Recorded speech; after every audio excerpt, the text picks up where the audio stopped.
motor mobility and things like that. And now we still use these things, like from thousands of years ago, right? The medicine ball, hundreds of years ago, it was made of more like pigskin, and they just stuck like wool and things like that in there, right? And the elliptical machine, that was 5,000 years ago. See if you're awake. See, I test you sometimes. It didn't have a TV screen on it yet, but it didn't have an incline.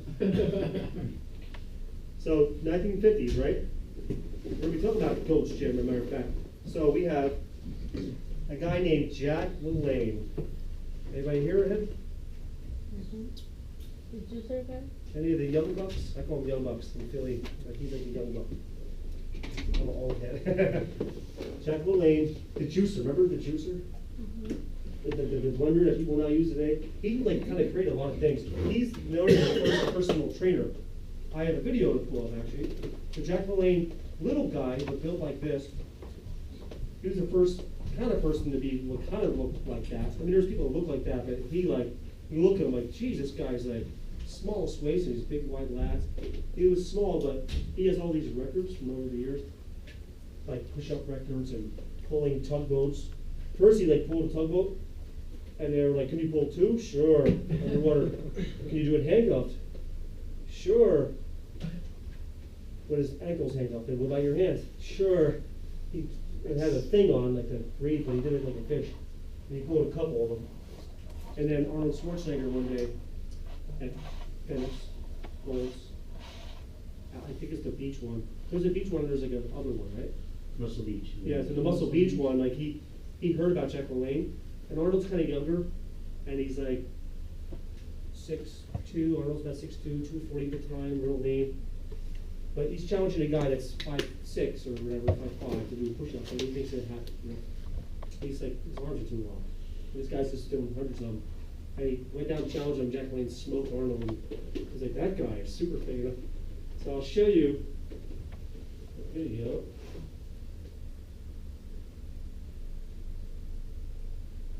I made this thing for you guys. There's stuff, just the book's kind of general, like I said. That's why I like to pull things up to make sense of it. It just says a couple things about them, but you don't really get a grasp of it. This is what it looks like. So now I got a picture like there was no workout clothes. People weren't going to Lululemon for workout pants in the 50s. Like you just wore like this cotton pants and you had these Converse shoes. Or maybe PF Flyers if you have to run from a big dog or a baseball game. That's what you know. Someone got it. Right? So he had this like one piece out. I guess it was two pieces. He had a belt. He's wearing ballet shoes because they didn't really have any. It wasn't like sneakers back then. Everybody wore hats and suits and all that. But he does this. He talks like back in the 50s, like, yeah, don't eat your white sugar and your candy and your cake, your ice cream, jams, your jellies, your cooked spies, pastries, and most canned fruits and soda pop, kids. Talks like that. But he already knew that. No one was telling people this. Nobody. The 50s, I would say the Industrial Revolution, warehouses started having assembly belts, so things were happening faster, and that's when things were getting boxed. Like box cereal, box this, box that.